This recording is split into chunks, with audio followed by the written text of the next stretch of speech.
আমি ঘর থেকে বেরোনোর লগে লগে মামু আমার কাছে আবদার করে মামুরে নাকি বাইক কিনা দিতা। মামু বলি বাচ্চাদের সাইকেল আর চালাইতো না। আরে বুঝা বেড়ি সুইট করে তো সাইকেলই চালা। তুমি যখন এই ছোট সুইটকার থেকে বড় হইবা তখন না হুন্ডা চালাইতে পারবা। পরে মামু এই সাইকেলটা চালাইতে চালাইতে এটা আড্ডি গুটি সপ্তাহ নেই বলে ব্যাঙ্গা সিঙ্গা লাইছে। পরে আমি আতলে দিই না সত্যি পিছনেও ভাঙ্গা সামনেও ভাঙ্গা। আমার সামনে এই সাইকেলটা জিভরি মন অত্যাচার করছে। এই অত্যাচার সহ্য করে এটা যতদিন টিক্কারই ছিল এটাই তো সাত কপালের ভাগ্য। পরে ছায়া দি সাইকেলের মোটামুটি বালা অংশই ব্যাঙ্গা সিঙ্গা রয়েছে। এটার এখানে চালানো অনেকটা ঝুঁকিপূর্ণ। সুইটকা মানুষ একবার যখন নতুন সাইকেল কিনানোর আবদার করে লাইছে যতক্ষণ না আবদার ফুরনো ততক্ষণ তো কাইন্দা একদম রান্দা লাইব। পরে আমি মামুরে কই তুমি মামুর একটা পাপ্পি দাও। পরে দেখা যাক তোমার লেগে দোহানো যায় কোন সাইকেল পছন্দ হনি। এদিকে মামুর সাইকেল কিনানোর লেগে আমি বাইরে গেলাম গা। অনেকেই মনে করেন আমরা গরিবের প্রত্যাশী তো অনেক নড়বড়ে। আও না এত আবার নড়বড়ে না। যে কোনো কারণে আপনার মন প্রতিনিয়ত ভেঙে গেলে গো এই ব্রিজটা কিন্তু পর্যন্ত ভাঙছে না। এদিকে ছোট ভাই তানবীর কল দিছিলাম এলাকার ভিতরে কোনো ভালো সাইকেলের শোরুম আছে কিনা এটা জানানোর লিগা। একো ভাই আমার জানার মতো কোম্পানিগঞ্জ একটা আছে। এটার মধ্যে গেলে ভালো সাইকেলও পাই বা লগে আবার সার্ভিসও। এরই কথা হই না আমি গেলাম আচ্ছা ঠিক আছে যাওন যা। কিন্তু যায় যদি ভালো সাইকেল না পাই তাহলে আমার বাইকের তেলে অর্থ কিন্তু তোর দিতেই হইব। নাইলে দেশ ধরে কিন্তু কোম্পানিগঞ্জ থেকে কাটায় না। এদিকে আমরা বাইরে গেলাম কোম্পানিগঞ্জের উদ্দেশ্যে। আমার এলাকা থেকে কোম্পানিগঞ্জের দূরত্ব প্রায় 16 কিলোমিটার। কিন্তু রাস্তা ভালো হওয়ার কারণে সময় কিন্তু বেশিক্ষণ লাগে না। যার কারণে সুনামুতর গান গাইতে গাইতে আমরা ফেলাম কোম্পানিগঞ্জে। কোম্পানিগঞ্জ যাওয়ার পর দেখা হয়ে গেল হাবিব ভাইয়ের লগে। বাইক ইয়ে বলায় কোম্পানিগঞ্জ করে আমি গেলাম আও কইন না আমার বাগনির সাইকেলটা ভেঙে গেছে কোনো ভালো একটা সাইকেল লাগবে। পরে বাইক আমি আমরা তো সাইকেলের শোরুম আছে। আও কোন কি কোন জায়গা বাইক কোম্পানিগঞ্জ রবিনগর রোডে এশিয়া ব্যাংকের নিচে মেসাস এস হোক সাইকেল গ্যালারি। আও ভাই কোন কি এই জন্য মেঘনা যেতে বৃষ্টি জাগি কোন তো হুশি গেল আপনার ভিতরে ঢুকে চাই দিয়ে আমার বাগনির মন মতো সাইকেল আছে কিনা। যার কারণে শুরুতে আমি বাচ্চাদের সাইকেল একটু আতাই কোথায় দেখতাছি ভালো করে আশেপাশে চাই দি মায়া গো মায়া এন তুই সাইকেলের কোনো অভাব নাই। আবার কত রঙের কত ভঙ্গের সাইকেল হাবিব ভাই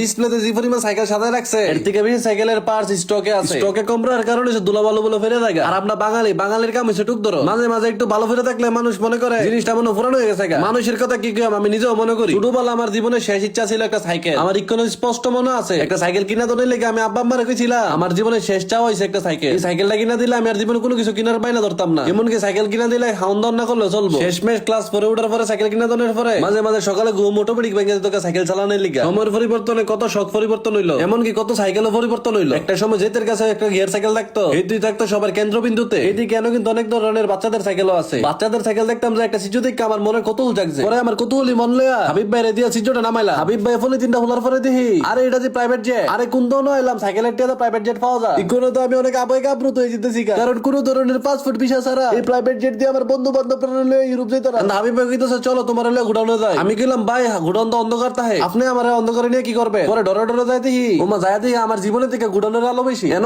দেখি ছোট ছোট একটা সাইকেলের দুনিয়া তাও আবার বিভিন্ন সাইজের বিভিন্ন মডেলে এত রঙের বঙ্গের সাইকেল যে আছে এটা হাবিব ভাইয়ের শখ সাইকেল গ্যালারিতে যদি নাই জানতাম জানতামই না। এদিকে আমার নজর পড়লো একটা পিঙ্কিশ সাইকেলের মধ্যে সুইটকা মানুষের লোক এই পিঙ্কের সাইকেলটা ভালো লাগতো পারে আপনারা কোনটা কো আচ্ছা আইসি জন ইচ্ছা মতন দেখালো দেখলে দর টেয়া পয়সা দল লাগতো না। ছোটবেলা একটা হিরো সাইকেল নিয়ে কত খুশি হয়ে গেছিলাম গা। সময়ের পরিবর্তন কি পরিমাণ সাইকেল বাইরেছে সাইকেলের ব্রেকে পরিবর্তন রিং এ পরিবর্তন এমনকি বডিতে পরিবর্তন হতে হইতাম পারলাম না আমিও আম্মা আমার আগেও বুঝাবি কইতো এখনো বুঝাবি গো আমার জীবনে তাহলে কোনো পরিবর্তন হইতো না। আচ্ছা যাক 2 দিনের দুনিয়া এত পরিবর্তন হয় কি করা। এদিকে এনদিকে কাস্টম সাইকেল বানানো নিতে পারবেন বা সাইকেলের বিভিন্ন ধরনের পার্ট। আমার সাইকেল স্ট্যান্ড করানোর অনেক ইচ্ছা আছে যদি কোনোদিন টিয়া পয়সা পাও তাহলে সাইকেল স্ট্যান্ডের লিগা এনতে একটা কাস্টম করে সাইকেল বানাইলে দেয়। অনেক ঘুরাঘুরির পরেই সাইকেলটা আমার পছন্দ হইছে ওটা পছন্দ হইছে না এটাই লয়ে লাইছি। আরেকটা কথা এন থেকে যদি আপনারা সাইকেল কিনে তাহলে কিন্তু সাইকেলের সব ধরনের সার্ভিস এন থেকে ফ্রি করে নিতে পারবেন। আর সাইকেল কিনার কারণে হাবিব ভাই আমার একটা গিফট দিছে সবার মতো আমার গিফট পাইতে অনেক ভালো লাগে। কোন বাগনির সাইকেলটা চালাতে চালাতে বাজে গা। তো আজকের ভিডিও এখন যদি ভিডিওটা কেমন হইছে অবশ্যই কমেন্টে জানাই। ভিডিওটা যদি ভালো লাগে থাকে অবশ্যই শেয়ার করে দিন। আর হ্যাঁ যারা যারা আমার পেজটা কোনো ফলো করছে না তাড়াতাড়ি ফলো করে দেন। দেখা হইতেছে নতুন একটা ভিডিওতে। ততদিন ভালো থাকুন সুস্থ থাকুন নিজের দামি জিনিসের খেয়াল রাখুন। আল্লাহ হাফেজ।